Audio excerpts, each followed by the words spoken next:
Bienvenue au podcast de RevTech System, une série de balados axée sur la robotisation, l'automatisation, la culture d'entreprise et bien plus encore. Je me présente, Antoine, spécialiste aux applications chez RevTech System, et c'est avec un grand plaisir que je co-anime ce balado avec le cofondateur lui-même, M. Alexandre Paré. Salut Alex, comment ça va? Ça va bien, toi, Antoine? Ça va très bien. Puis je viens de me rendre compte que j'ai trompé mon intro. C'était culture d'innovation et non culture Parfait, d'entreprise. ça. On va l'enregistrer finalement. C'est bon, on va le garder de mémoire parce que d'après moi. Bon, dans nos différents balados, il nous fait un plaisir d'aborder une série de sujets qui concernent l'automatisation dans son sens large et qui est axé sur le manufacturier. En effet, aujourd'hui, nous avons la chance de pouvoir parler d'un sujet chaud, je dirais même très chaud et d'actualité. J'ai nommé la cybersécurité. Sur le site web de l'organisme que la personne que nous recevons aujourd'hui représente, on peut lire, je cite, « Les risques zéro n'existent pas. Ça ne veut pas pour autant dire qu'il faut s'empêcher d'utiliser l'informatique. » On peut alors se demander, mais comment l'utiliser de façon sécuritaire? Eh bien, c'est exactement cette question-là que nous essayons de répondre aujourd'hui. C'est avec un grand plaisir que nous accueillons M. François Paquin, qui est analyste senior en cybersécurité chez Cyberquébec. François est un consultant en cybersécurité cumulant une vingtaine d'années d'expérience, soit 15 au service de la sécurité nationale. Son expertise couvre autant le niveau technique que la gouvernance de la cybersécurité et la gestion du risque. Bonjour François, comment allez-vous?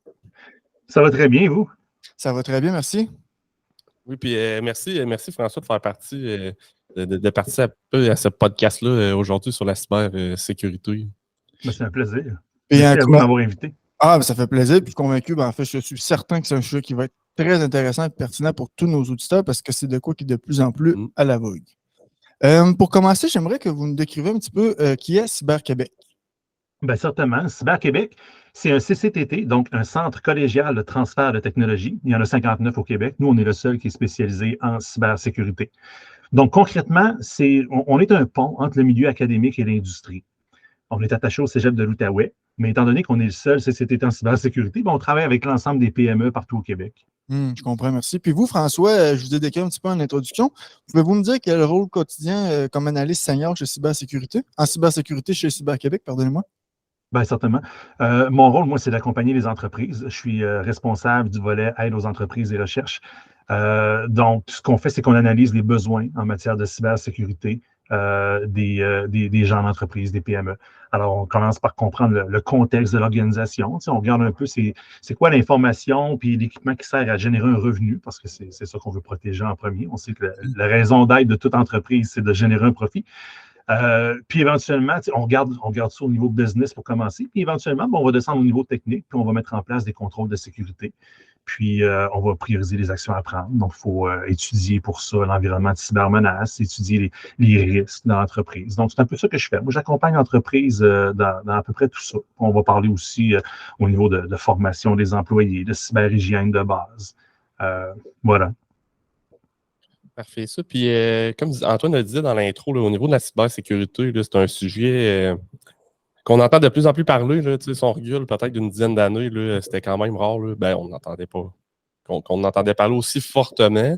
Puis à un moment, on dirait que ça a comme commencé à popper là, dans des PME, certaines attaques là, au niveau des données des entreprises, au niveau des serveurs et tout.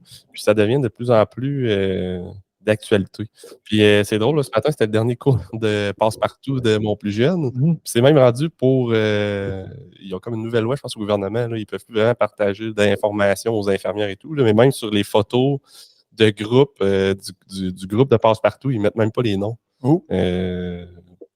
C'est comme leur nouvelle politique là, de protection d'identité ou de trucs comme ça. Là, fait que j'ai quand même bien ri.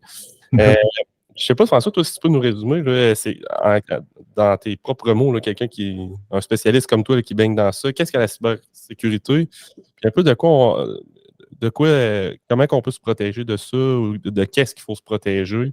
Puis c'est quoi les différents types de cyberattaques là, qu'on voit là, un peu au Québec là, chez nos PME?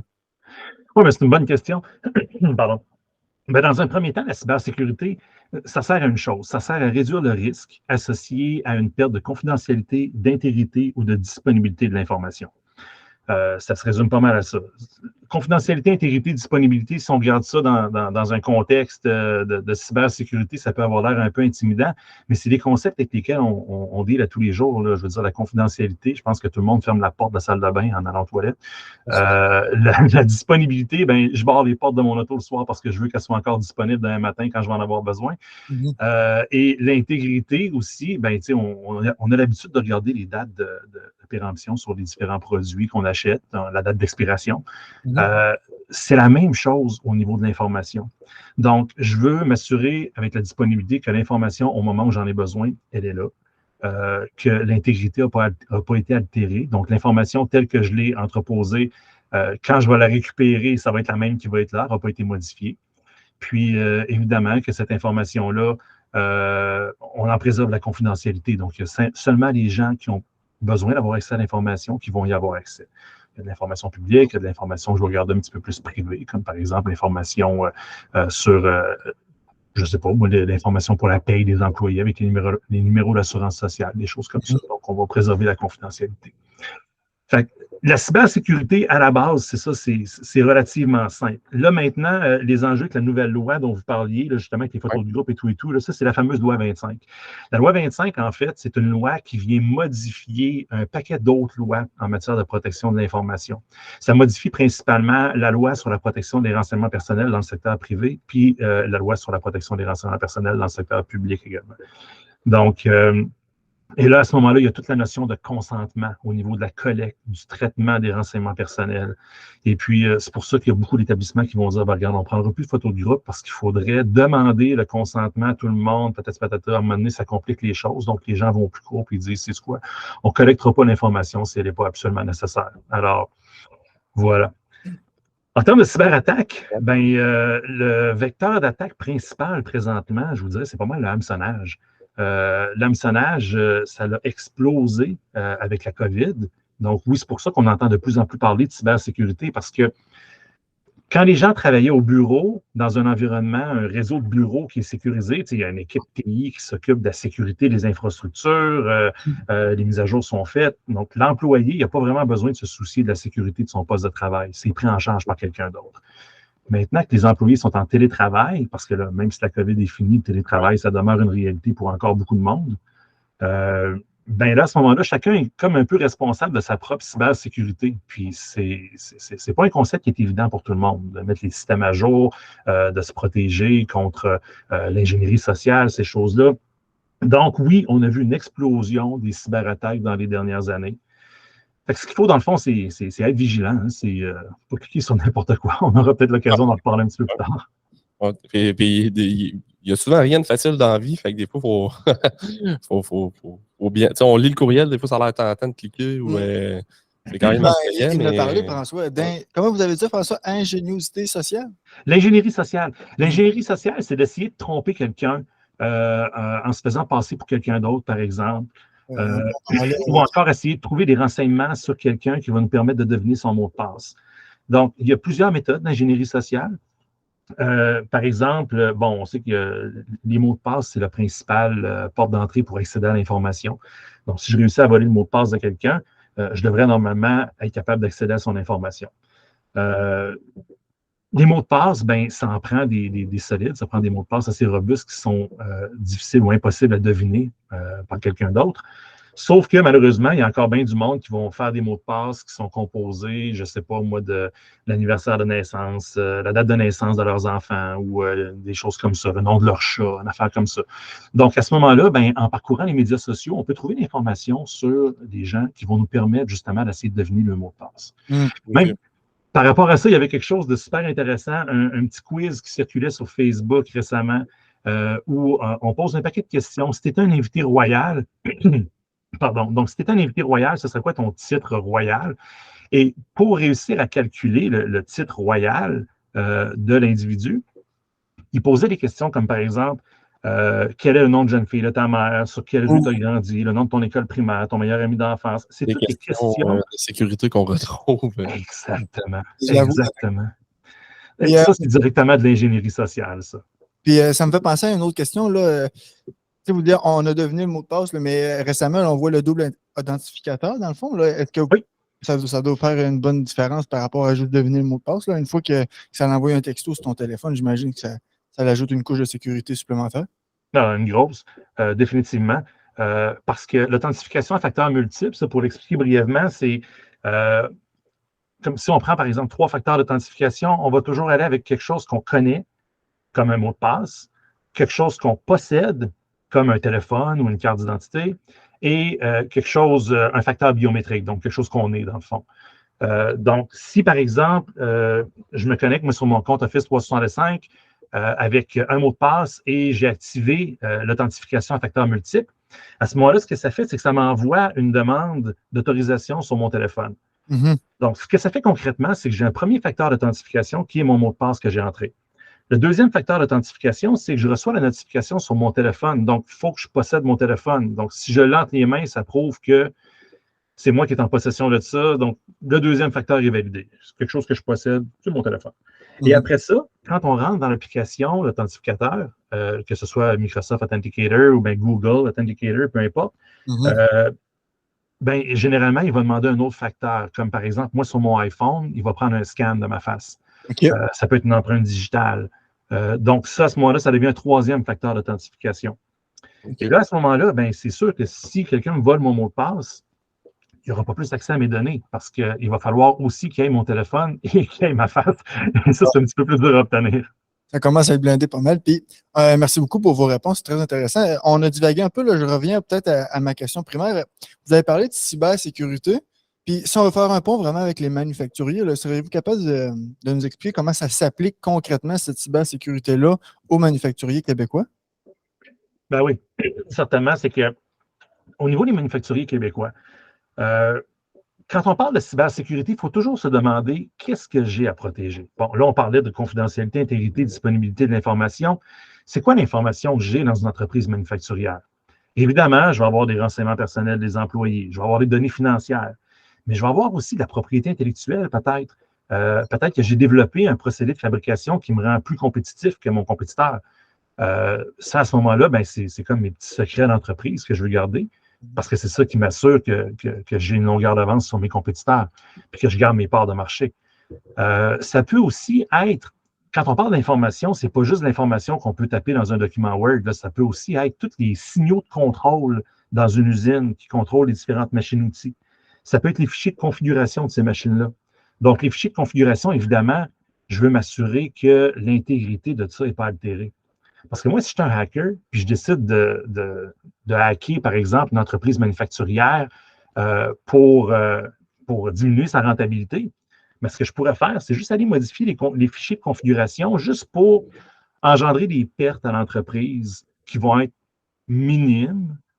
Donc, sur le coup, ils vont dire non, la machine, elle fonctionne bien, la disponibilité n'a pas été altérée, on n'a pas d'enjeu de confidentialité là-dessus, pas de problème.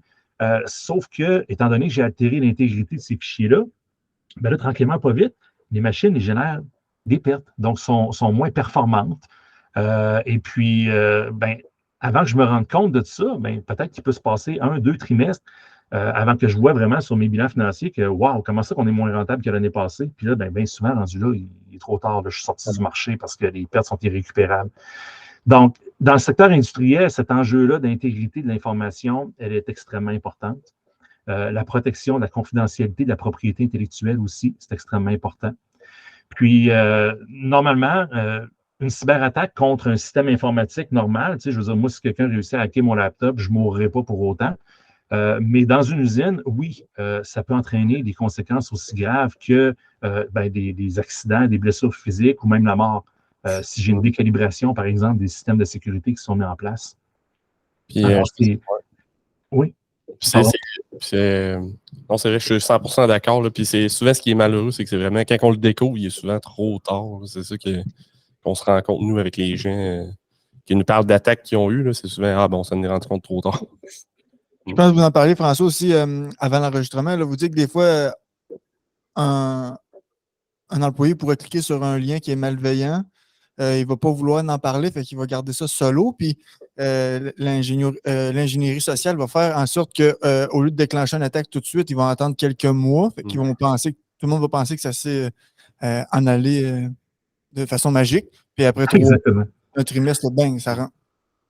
Exactement. Donc, j'en parlais, la principale porte d'entrée présentement, les cyberattaques, c'est l'hameçonnage, qui est une forme d'ingénierie sociale. Et puis, l'hameçonnage, dans le fond, c'est que je vais envoyer un courriel malicieux dans lequel il y a soit une pièce jointe que les gens vont ouvrir, puis ça va exécuter du code malicieux sur l'ordinateur. Je vais en prendre le contrôle à distance. Puis après ça, je vais être capable de voler de l'information ou d'infecter l'ensemble du réseau, puis probablement de déployer du rançongiciel aussi pour tout encrypter les données de l'entreprise, puis réclamer une rançon.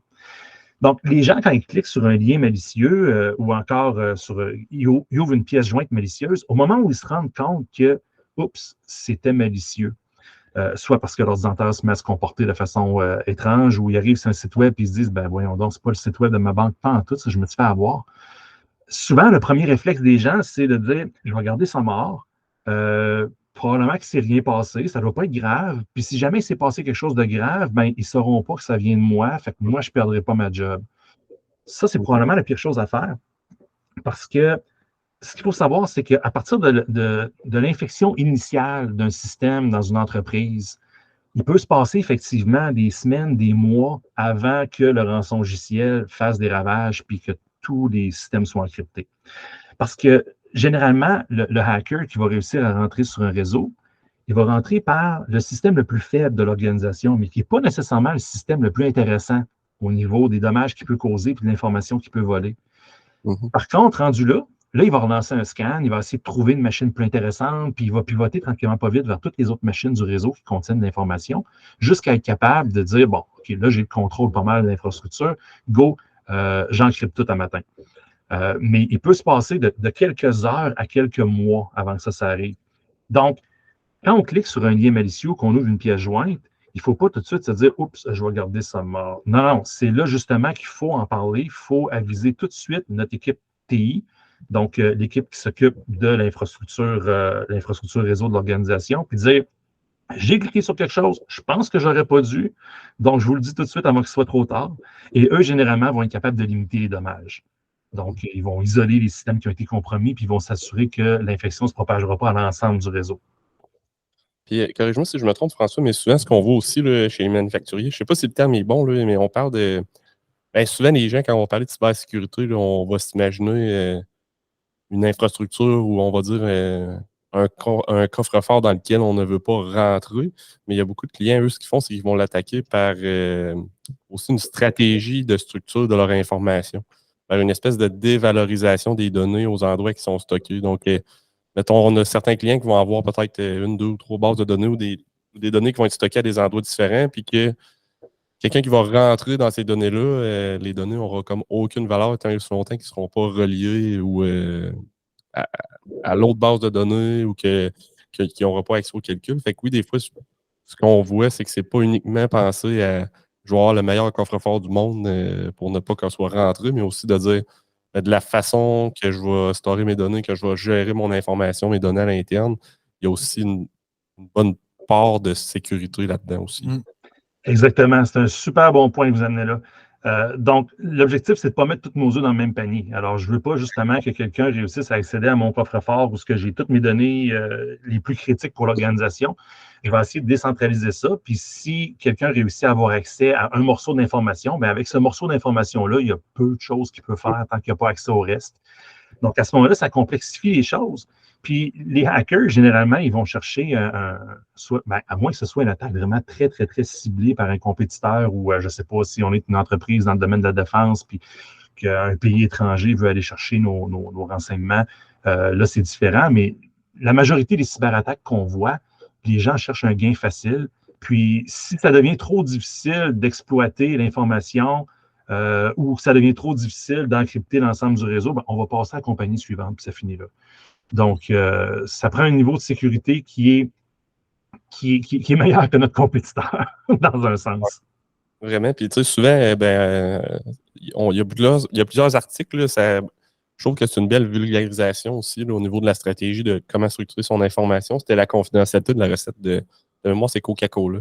À l'époque, puis il y a plusieurs articles sur le net, comment Coca-Cola protégeait un peu leur marque, leur recette du Coca-Cola, c'est que les étapes et les employés impliqués dans la recette mettons qu'on va dire qu'il y avait 3 ingrédients, ben, c'est 3 employés différents qui avaient une portion de la recette, mais en aucun cas, ces 3-là étaient capables de reproduire par eux-mêmes cette recette-là. Il y a beaucoup d'articles là-dessus, comment cette recette-là a été gardée pendant aussi longtemps. Puis je trouve que ça vulgarise bien comment on peut voir les choses aussi à l'interne pour se protéger. Bien, certainement. Certainement. Et puis, par rapport à ça, dans les réseaux informatiques, en termes de cybersécurité, on va parler généralement de la gestion des accès à l'information. Donc, on va s'organiser pour s'assurer que chaque employé, chaque utilisateur du réseau a accès uniquement à l'information à laquelle il a besoin d'avoir accès pour faire son travail. Exactement comme pour Coca-Cola, que chaque employé connaît juste sa partie de la recette qu'il a besoin de connaître, mais personne ne connaît la recette au complet. Donc, si moi, je travaille, par exemple, aux approvisionnements dans l'organisation, je n'ai pas nécessairement besoin d'avoir les numéros de compte bancaire des employés. Ce n'est pas moi qui fais les payes. Si je travaille à la calibration des machines-outils, je n'ai pas non plus besoin d'avoir toute l'information financière de l'entreprise et vice-versa.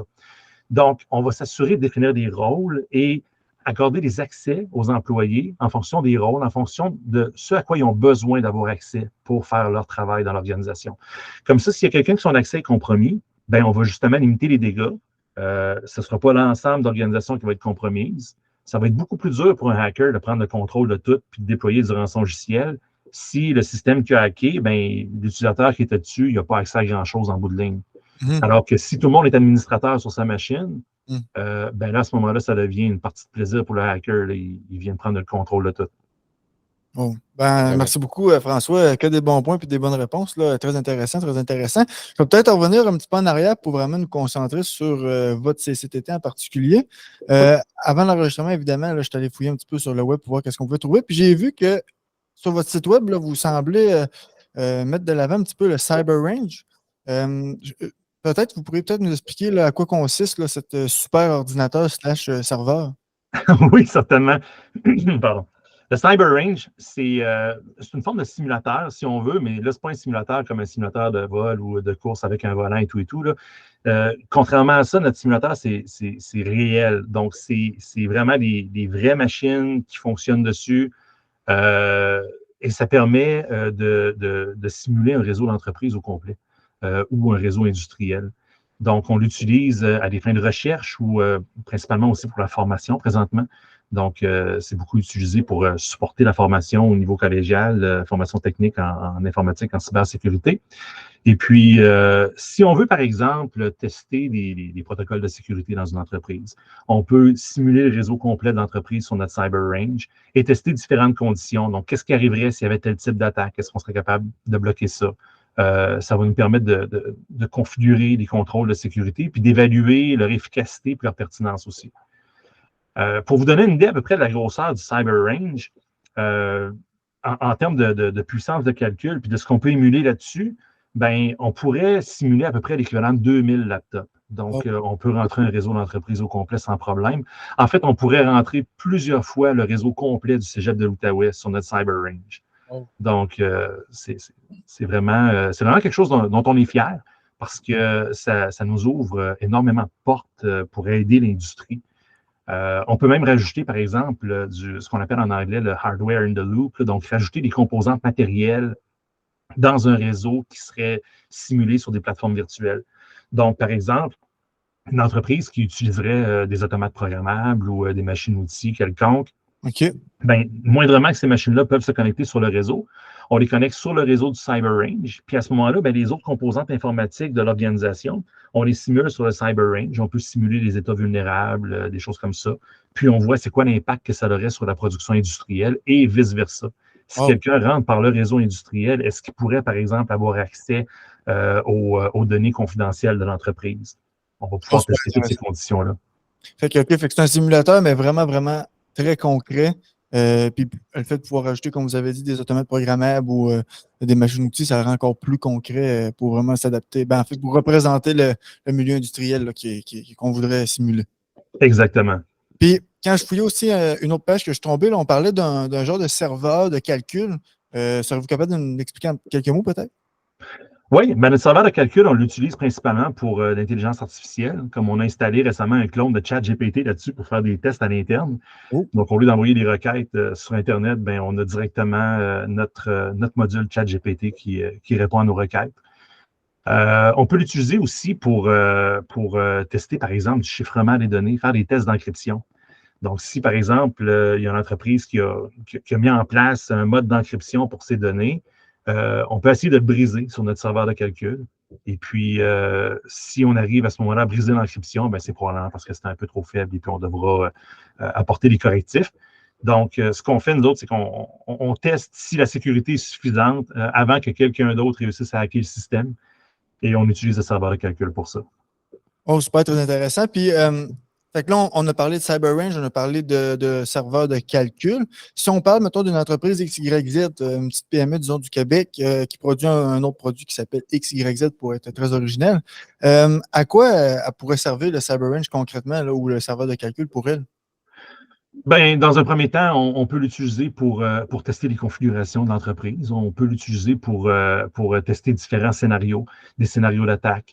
On peut s'en servir aussi pour offrir de la formation aux employés, aux gestionnaires d'organisations en matière de cybersécurité. Parce que la cybersécurité, ça se joue à différents niveaux. Je veux dire, il y a le niveau technique où on va mettre en place des contrôles de sécurité informatique, mais il y a aussi tout le volet politique, gouvernance de la cybersécurité qui touche plus le milieu des gestionnaires, directeurs de l'organisation. Et puis, ben, dépendamment des politiques de sécurité qu'on va mettre en place, tu sais, comme on parlait tantôt du contrôle d'accès, par exemple, puis d'authentification à facteurs multiples. Ça, généralement, quand on met en place ces contrôles-là au niveau physique, c'est parce que ça découle d'une volonté de la haute gestion, dans le fond, de sécuriser ça. Donc, il va y avoir une politique de contrôle d'accès qui va supporter ça. Donc, ce qu'on peut faire, en fait, c'est tester à peu près tous les volets de l'organisation sur notre CyberRange, voir si les politiques en place permettent justement d'avoir une bonne protection. On va simuler différents vecteurs d'attaque. On va voir si, par exemple, telle machine est compromise. Est-ce qu'un acteur malicieux pourrait facilement se rendre pour aller voler tel type d'information qui est sur une autre machine ailleurs sur notre réseau? On va simuler toutes ces conditions-là. OK, c'est bon. Puis, ben, j'ai une question là, qui sort peut-être de ce qu'on avait parlé, mais j'ai l'impression qu'il n'y aura jamais de. Comment je pourrais dire? Un peu comme je le compare un peu avec la drogue dans le sport. Là, le défi, c'est qu'il y a du monde malveillant qui sont toujours en train de peaufiner leurs tactiques, de développer des nouveaux trucs, de hacker le monde et de faire du mal, dans le fond, là, au niveau du numérique. Est-ce que vous sentez qu'il y a assez d'investissement qui est fait? Est-ce que vous sentez qu'il y a un peu comme dans la drogue, on va dire, aux Olympiques, que le bon gars, le bon côté de la médaille va toujours courir un peu derrière ceux qui sont malveillants parce qu'eux vont toujours continuer à développer des nouveaux trucs, puis nous, on va simplement pouvoir les identifier quand ils vont arriver, ou on est capable de prendre une certaine avance sur les malfaiteurs, si on peut dire? Honnêtement, on espère être capable de prendre un peu d'avance sur les malfaiteurs, sauf que la réalité, c'est pas vraiment ça. Parce que pour protéger une infrastructure, ben, en fait, pour réussir à compromettre une infrastructure, on a un trou de sécurité à trouver. Pour la protéger, il faut trouver à peu près tous les trous. Donc, voyons, j'ai juste l'expression les bad guys, là, les malfaiteurs, les acteurs malicieux, ils ont le beau jeu là-dedans. Donc, on est souvent en mode rattrapage, malheureusement.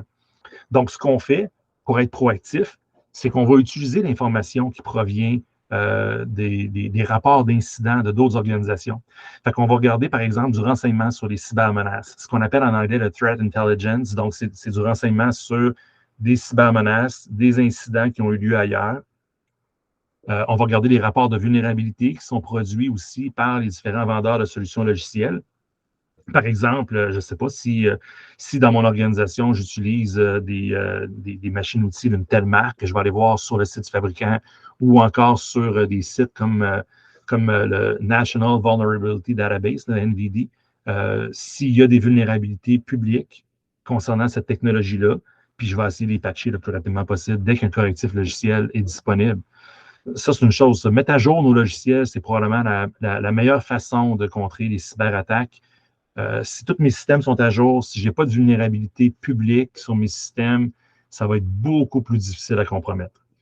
Ensuite, la formation, sensibilisation des employés. Ça va nous permettre d'avoir une longueur d'avance. Parce qu'il y a les techniques qui sont utilisées par les hackers, c'est beaucoup de l'ingénierie sociale. Ils vont beaucoup utiliser l'hameçonnage, essayer d'exploiter la naïveté des gens. Donc, la formation, sensibilisation, c'est des activités qui sont essentielles. Sécuriser les accès avec, par exemple, accorder des privilèges en fonction des rôles, comme on parlait tantôt. S'assurer qu'on a juste les privilèges requis pour être capable de faire notre travail. Avoir des bons mots de passe, une bonne politique de mots de passe. Donc, un mot de passe qui est assez long, assez complexe pour être difficile à craquer, impossible à deviner, donc pas d'informations personnelles dans nos mots de passe. Ça, c'est toutes des choses qui vont faire en sorte que ça va énormément compliquer la vie des hackers qui vont vouloir nous hacker. Et puis, comme je parlais des rapports de cybermenaces, bien, ça, il faut faire une veille à ce niveau-là. Donc, si moi, par exemple, je suis une entreprise manufacturière qui est dans le secteur, je ne sais pas moi, de la métallurgie, bien, je vais regarder, est-ce qu'il y a eu des cyberattaques quelque part dans le monde qui visaient des entreprises qui sont à peu près dans mon secteur d'activité, qui utilisent des technologies à peu près similaires aux miennes.